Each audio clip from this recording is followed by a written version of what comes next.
At 2 a.m. my ceiling collapsed. Water poured straight in. The noise woke my crying child. My mum held him, her pants soaked. The power tripped, leaving us in darkness. I used my phone for light while bailing water, but couldn't keep up. The upstairs neighbor, who blocked the roof drainage, later said the whole building should split repair costs. It's an old top-floor unit. I used all my savings for this place. The down payment left me with nothing. Between the mortgage, my child, and my mother's health, I'm struggling. I had no other options. My thinking was simple. A high floor didn't matter as long as it was mine to tough out. A week later, the first rain ruined everything. Water seeped by the window, the ceiling bulged, and the kitchen light flickered. At midnight, the power snapped off. Rain poured harder as water seeped through wall cracks and dripped from the light fixture. A soaked section of plaster crumbled near the bed, making my child cry. Mom grabbed her and rushed to the door, asking what was wrong with this apartment. I couldn't answer. I never imagined my hard-earned home would become a soggy cardboard box in its first week. At dawn, I checked the rooftop. It wasn't just age. Someone had set me up. The terrace was supposed to be common space. Now most is held by the Jiang family next door. Jiang Tianming has lived here for over 10 years. Neighbors greet him warmly as Brother Jiang, though some call him the building boss behind his back. He's formidable because he's both tough and sly.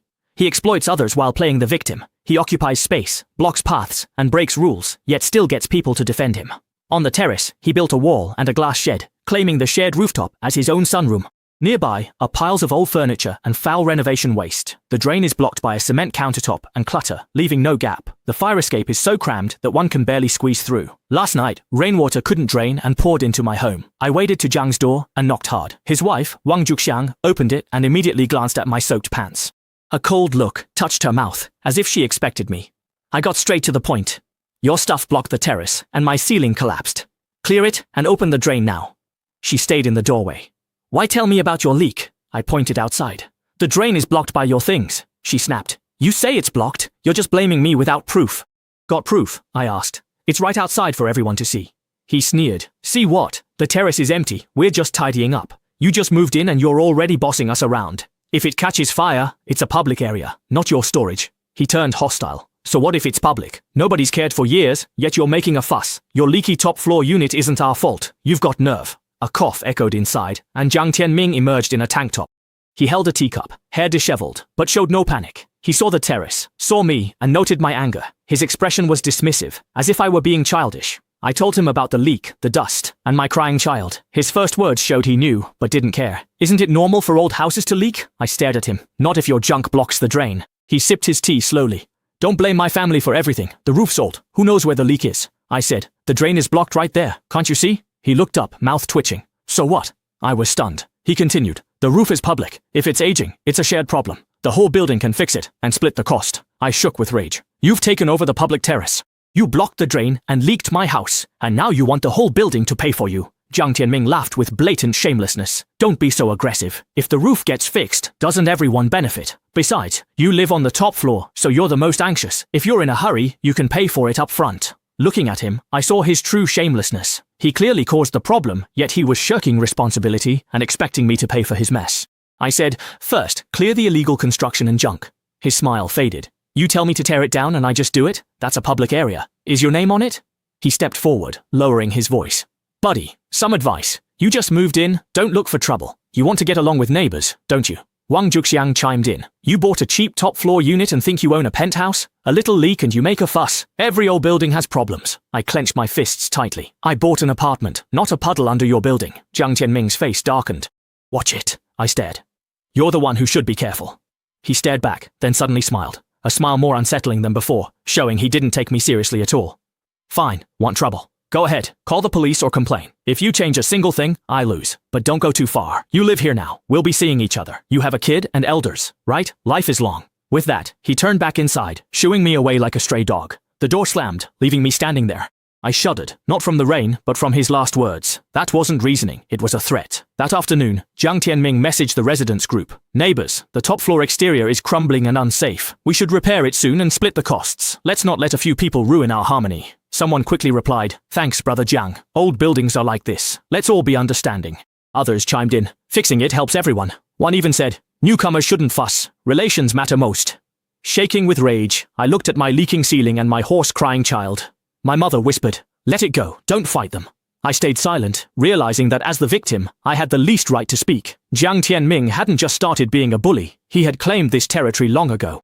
He'd already paved the way. He knew who'd cover for him or look away. That's why he acted so brazenly, knowing I'd be the one embarrassed and forced to endure the leak. It kept getting worse. Every rain made my home a disaster zone. Walls peeled, and the wardrobe was covered in mold. My child coughed all night, and my mother struggled to breathe. I finally hired a repairman.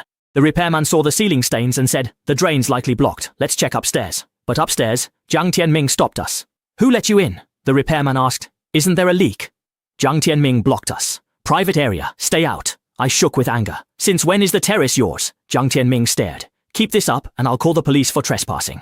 The repairman sighed, packed his tools, and left. I went to property management. Manager Xu was a real smooth talker. I showed him the leakage photos and videos. He said, "We know, but that terrace is a long-standing issue. Try working it out with your neighbor." "How?" I asked. "He won't let anyone check." He replied, "You've been neighbors for years. Falling out won't be good for your future here." I understood. He feared offending Jiang Tianming. Soon after I got home, the owners' group chat blew up again. Jiang Tianming blasted a voice message for the whole building. Top floor owners act like everyone owes them, filming everything and acting paranoid, blaming leaks on others and making a fuss. Someone chimed in, "Yeah, don't overreact. 10 years here and never this much drama. Young people are hard to get along with." My eyes welled up. Later, I ran into Uncle Chen. He smiled, then whispered to his neighbor, "That's him." I ignored the local troublemaker, but returning with groceries, 2 neighbors were openly gossiping about me. "I heard he's unstable. Why else have a camera at his door?" Inserting my key, I found a broken toothpick inside. The worst part wasn't the leak, it was everyone calling you the victim while treating you like the problem. That night, it poured again, and the living room light exploded from the water seepage. The lights failed, and my child cried in fear. Mom held her, warning me away from the switches and anything electric. I fumbled for a basin, stepping in water as the ceiling dripped. I felt I couldn't take it anymore. My savings bought a pit, not a home, that slowly wears you down. The next day, I took off. Arguing with Jiang Tianming was pointless. I just needed to know, is that terrace actually a common area? I went through the property deed, the purchase contract, and all the documents the agent gave me, but couldn't find any detailed blueprints. So I made another trip to the real estate registration center to request the floor plan. The staff told me to wait, so I sat by the window, my mind filled with images of my moldy walls and the sound of my child coughing at night. A few days later, the documents were ready. The moment I got the blueprints, I actually felt calm. The plans clearly showed that the rooftop terrace was a public platform, and next to it, it was marked as a drainage maintenance and evacuation passage. In other words, Jiang Tianming blocked the fire escape and public space. I spoke to Mr. Li, a 30-year resident, about the rooftop. He said it used to be empty until Jiang built a shed. No one cared then, thinking it was temporary. But he kept adding on, eventually sealing it off entirely. When I asked if anyone complained, Li smiled wryly. People did, but they just got sarcasm from his family. Otherwise, you'd be targeted in the group chat for stirring up trouble. Eventually, nobody wants to offend someone like that. He then pulled an old photo album from a drawer. My family took these photos on the rooftop. See if they help. I looked through them. The terrace was once open, but over time, sheds and walls appeared. The changes were clear. Feeling more confident, I then asked some old neighbors if there had ever been any official notices. I found an old notice from property management ordering residents to clear the rooftop and keep fire escapes clear. It even had a blurry date. I took a photo. That evening, Jiang Tianming posted another repair proposal with a signature sheet claiming several neighbors agreed to pay. Looking closely, Aunt Jiang's signature looked forged, unlike her handwriting on the delivery logs. The next day, I asked Jiang Yi. He frowned and said he never signed anything, despite Jiang Tianming's earlier approach. When I asked for a written statement, he hesitated, saying, "Let me think about it." I nodded, knowing he was afraid. I realized this wasn't just about my home's water leak or my own suffering. Others would see that as my problem alone. But if everyone knew the fire escape was blocked and their own money was at stake, everything would change. It wasn't just my problem now. I stopped arguing with Jiang online and began gathering proof. I took photos of every leak, from the ceiling to the bulging paint and blackened outlets, before and after the rain. I kept medical records for my child's cough and my mother's throat issues. Finally, I took the blueprints and photos and notified property management. I filed everything by date and signature. I recorded every visit to property management. Manager Xu asked, "Why record this?" I said, "I have a poor memory." He claimed the terrace needed verification, so I showed him the blueprints and their own cleanup notices. Xu's expression shifted. "The situation is complicated," I asked. "What's complicated? Is it Jiang's family or your lack of responsibility?"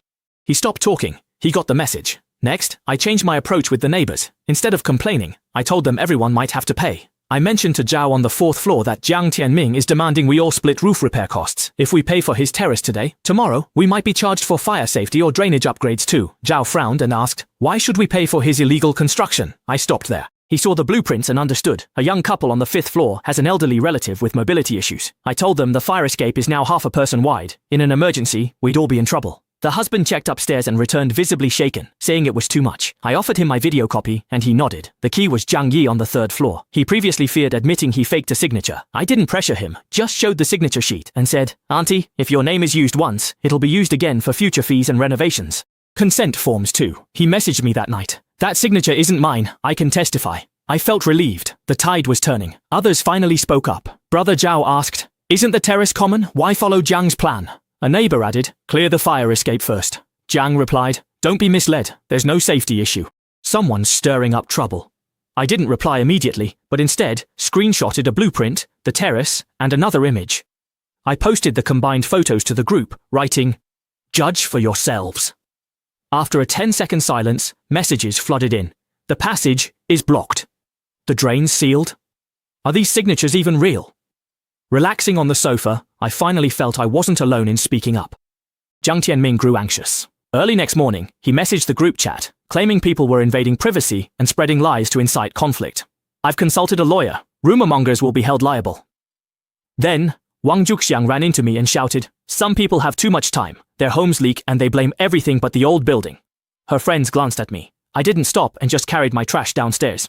I ignored it. That evening, my delivery was kicked over. My child's milk powder had rolled out, dented by a foot. As I bent down, a voice behind me said, "Recording all day. Who's standing up for your family? Don't offend people." I turned, but the hallway was empty. It wasn't a warning, it was a threat. I installed a doorbell camera and set an old phone in the living room as backup. My mom asked if I wanted this escalation. I said I didn't.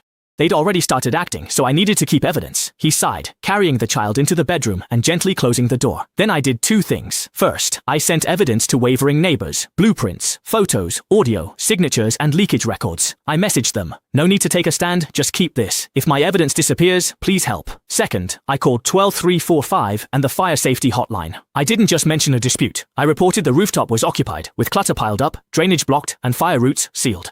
Safety hazards existed, and management ignored them for ages. The wording changed everything. Management finally reacted. Manager Shu called, more polite now. "Isn't this too much? Can we settle this internally?" I said, "I've tried many times, but you just said to negotiate." He paused. "We'll come look. Need a written record. Is that necessary?" "Yes." That day, staff arrived. Jiang Tianming watched from upstairs, looking ashen. The staff looked around, took notes, and vaguely said, "Items are piled on the rooftop. We suggest residents clear it together." I said, "Note, it's a public area and a fire hazard." "Is that necessary?" The staff glanced at Manager Shu, who laughed awkwardly. "We need to confirm that." I handed over the blueprints. "Keep confirming, and I'll keep complaining." Finally, the record mentioned clutter on the platform was noted, albeit briefly. But it was enough. That night, Brother Zhao posted in the group, "Property management recorded it, but still claims no problem." The 5th-floor neighbor added, "Just know, we'll all pay for the repairs." Jiang Tianming didn't reply. He was likely planning. 3 days later, the community office called to inspect with management. Somehow news spread, and the building suddenly went quiet. But this was just the calm before the storm. That night, after 10, putting my child to bed, I heard something being dragged upstairs. Bang, bang, bang. I sat up. My mom asked what was happening. I didn't answer, but looked out the window. Someone was moving near the terrace, a flashlight flickering. My heart sank. They were clearing the scene. I grabbed our spare phones and started recording. I pointed one phone at the door and the other at the window, then sent a message to the group. "Jiang Tianming's family is moving piles of stuff late at night, likely destroying evidence. If you can, please come out and see." I also messaged Brother Zhao, Jiang Yi, and the others, before calling 110. I clearly reported the illegal construction and fire hazards, mentioning I feared a conflict. Just as I hung up, I heard heavy footsteps in the hallway, and then someone started pounding hard on my door. Bang, bang, "Open up!" Jiang Tianming's voice came. "Did you call the police? Open up!" Mom paled, telling the kid to call the police. I whispered, "Don't open it." Wang Juxiang was out there with several relatives. She shrieked, "You troublemaker! You're disturbing everyone!" Jiang Tianming kicked the door. "Delete those photos, now!" Recording behind the door, I tried to stay steady. "Why are you making a scene this late? I've called the police." "Go ahead," Jiang Tianming cursed. "Must you be so extreme?" I asked. "The terrace isn't yours. You blocked drainage, sealed the fire escape, and forged signatures for the bill." Silence fell outside as they realized I was recording. Then, louder banging. "Nonsense!" Just then, Brother Zhao stepped out in his bathrobe. "Stop it! I've recorded everything." The 5th-floor couple arrived too. "What's going on here so late?" the husband asked. Upstairs, noises were heard. Jiang Yi leaned out from the stairs. "If it's my signature, I'll fix it tomorrow. Don't use my name." As a crowd gathered, Jiang Tianming's face fell. Yet he argued, "This is private." Brother Zhao sneered, "You're gambling with the public hall. It's everyone's business. Li Yi added, "That place isn't yours." The situation flipped. The door bangers glanced at each other nervously. The fifth-floor man stopped Wang Juxiang from cursing at my door. "Don't fight, police are coming." Soon, property management arrived. Manager Xu showed up looking disheveled and stunned. Brother Zhao asked, "Manager Xu, is the rooftop public?" Xu stammered, "The blueprints say it's a public platform." Zhang Yi added, "Is the fire escape blocked?" Xu admitted, "It appears obstructed." The atmosphere shifted instantly. Neighbors stepped into the hallway. Some recorded videos or whispered, and one said, "So that's why they mentioned renovations." Jiang Tianming stood there, looking humiliated. When the police arrived, I opened the door and handed over the break-in evidence. For once, I wasn't alone. Early the next morning, I reorganized the blueprints and photos. I had a folder full of leakage records, photos, hospital files, signature checks, moving videos, audio of the door smashing, and the police report. At 10, community, fire, and city staff arrived. Jiang Tianming tried to act casual, smiling and saying, "It's just a neighborly misunderstanding, no big deal." No one answered. They went to the roof, and seeing the illegal construction, everyone understood the scale of the issue. Clutter blocked the drainage and fire escape. Fire staff took photos and measurements. City officials asked about the barricade permits. Jiang Tianming claimed they had never been a problem before. The official repeated, "I'm asking about the permits." He couldn't answer. Wang Juxiang pleaded for sympathy, asking why they were being pushed so hard after living there for years. I stood nearby. I didn't argue. I just showed them management notice, blueprints, and leak reports. This isn't just about storage. Drainage and fire escapes are blocked. My home has leaks, mold, and outages, unresolved despite many reports. Also, almost no owners signed this sheet. Late at night, staff showed Zhang Yi the signature page and asked, "Is this yours?" Her face tightened, but she said no. In that instant, I saw Jiang Tianming's expression change, not to aggression, but something else. He was flustered. He relied on people who never said no. Now that someone spoke up, things moved fast. Inspections and rectification orders followed, and officials requested more documents. But everyone knew those materials didn't exist. That afternoon, the owners' chat exploded. Jiang's supporters went silent, while others asked, "Who handles the roof now? If it's demolished, can the leaks be fixed? Why was this ignored before?" This time, Manager Xu sent a formal reply. The rooftop was confirmed as public, and construction issues will be handled with relevant departments, as announced. That short line felt like a final verdict. Sitting on the sofa, I felt empty, the hollow relief of long-held tension finally breaking. My mum poured me water and said, "I guess they finally understand." I nodded, knowing it wasn't over. Men like Jiang never admit defeat. On the third night, Jiang returned, but this time, he didn't bang on the door.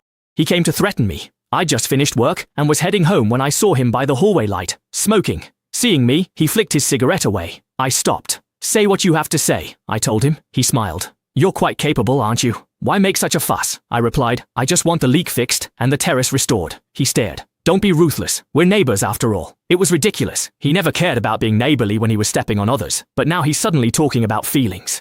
I said, "You started this." His expression darkened. "You think just because a few people spoke up for you, you've won? Are you even planning to keep living in this building?" I didn't answer. My phone was already recording in my pocket. He took a step closer and lowered his voice. "Your kid is still young, right? And your mom often takes the child downstairs alone. Don't let a little water leakage make your life uneasy." I felt a chill inside, but I didn't show it on my face. I just said, "Are you threatening me?" He immediately stepped back half a pace and said, "I'm just reminding you." Just then, Brother Zhao came back from outside and happened to see us. "Brother Jiang, why block them?" Jiang Tianming froze, then left. At home, I backed up and sent the recording to Brother Zhao and my cousin. I've learned evidence shouldn't be kept alone. Late that night, the city's demolition notice arrived, ordering voluntary removal. Property management shared it. Brief, but weighty. The group stayed quiet until someone asked, "What if we don't?" Management replied, "Authorities will handle it legally." Next morning, before work, I checked the rooftop. Jiang Tianming's family was moving things out openly now, but it was too late. The structural changes couldn't be undone by moving a few things. Neighbors watched from windows or detoured to look up. No one spoke, but I understood their eyes. Before, everyone looked at Jiang Tianming. People used to avoid getting involved, but now they watched for entertainment. Returning from work, I met Uncle Chen, who once called me unstable. He surprisingly asked if my place would finally be fixed. I simply replied, "I hope so." He awkwardly added that they hadn't realized the situation was so serious. I just nodded. Attitudes change, and some things are better left unsaid.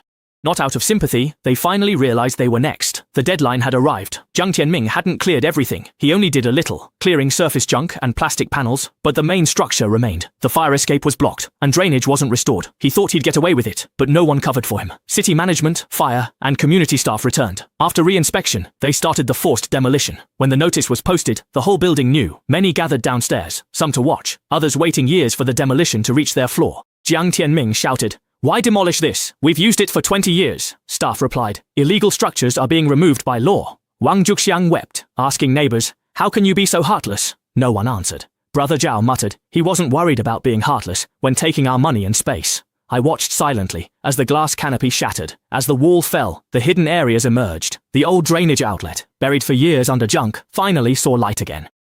The dark fire escape reappeared, more unsettling than on the blueprints. It was the building's intended escape route. Mid-demolition, rotten boards fell, making onlookers step back. Someone whispered, that's dangerous. Good thing it's being dealt with. That good thing brought sudden relief. Not for the praise, but for the validation. I wasn't meddling, they were just wrong for too long. Once finished, workers cleared the debris. Management acted quickly, arranging drainage clearing and roof repairs. My leak finally got fixed too. The repairman shook his head, saying, this should have been dealt with long ago. I stayed silent. In this community, things are only addressed when they can't be ignored. Later, Jiang Tianming covered part of my losses for the walls, furniture, and medical bills. It wasn't just about the money anymore. I wanted accountability to stop cleaning up his greedy mess. The first rain after the repair came 2 weeks later. I woke up that night, instinctively listening for drips. I sat in the dark. Nothing. The house was quiet. No basins, no leaks, no tripped breakers, only my child's steady breathing. I lay back down and finally slept through the night. At dawn, I checked the living room ceiling. The dry wall still smelled of fresh paint. My mum stood at the kitchen door smiling. Now it finally feels like a home, she said. I nodded. Jiang Tianming's family had been quiet. Before, people always greeted him downstairs. Now, they mostly ignore him or nod slightly. His relatives stopped gathering in the hallway to chat. His real punishment wasn't a fine or demolition. It was that people no longer feared him. In this society, reputation is everything. His facade of respect, built on tolerance, was finally gone. Management later apologized in writing and promised better patrols. I filed the letter away, choosing to move on, not because I wasn't wronged, but because I finally understand. Acquaintance exploitation can't be reasoned away. Explain your struggles, and you're called pretentious. Care about face, and they'll use it against you. The more you tolerate, the more they take for granted. See clearly who takes your space, shifts blame, or takes advantage. Since you know them, you're told not to make a scene. Such words force you to swallow what you shouldn't. One evening, I took my child to the rooftop. With the terrace cleared, the space was open, and the breeze blew through. The musty smell was gone. My child ran ahead, calling, "Dad, hurry!" I stood on the cleared terrace, looking down. The building and people were the same, but things had changed. I once thought harmony was everything. Now I know it isn't about sacrifice or endurance. Home is knowing the roof won't leak, your child sleeps soundly, and others' greed won't ruin your life. More importantly, recognize who exploits your closeness and stop them. This isn't heartless, it's reclaiming your life.